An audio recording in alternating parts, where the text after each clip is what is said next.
రమేష్ గారు, వరంగల్ పార్లమెంటు విషయంలో ఇటు తెలంగాణ ఉద్యమకారులు టికెట్ మాకే ఇవ్వాలని చెప్పేసి గట్టిగా ప్రయత్నం చేస్తున్నారు.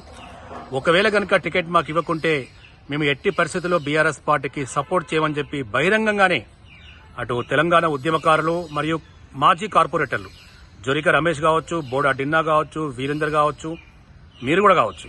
సో దీనిపై మీరేమంటారు? వాస్తవానికి చెప్పాలంటే ఆంధ్ర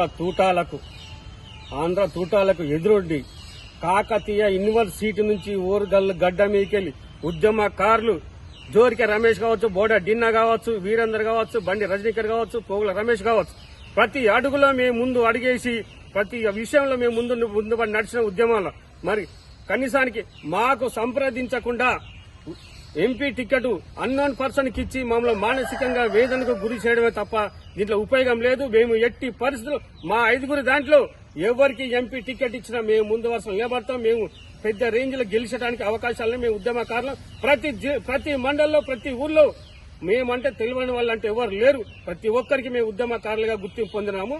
కాకతీయ యూనివర్సిటీ నుంచి ఈ రోజు వరకు ఒక్క ఎమ్మెల్యే సీటు గాని ఒక ఎంపీ సీటు గాని ఎవరికి ఇయ్యలేదు. ఈ 3 కార్పొరేటర్లు గాని, మండల అధ్యక్షుడు రజనీ కుమార్ గాని, పోగుల రమేష్ కి జిల్లా కార్యదర్శి గాని మాకు ఎంపీ టికెట్ ఇవ్వాలని మేము కోరుతున్నాం.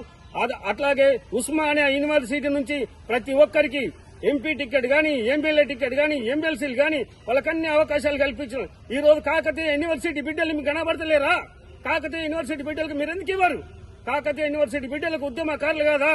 వాళ్లకు సముచిత స్థానం కల్పించాలని మేము కోరుకుంటాం.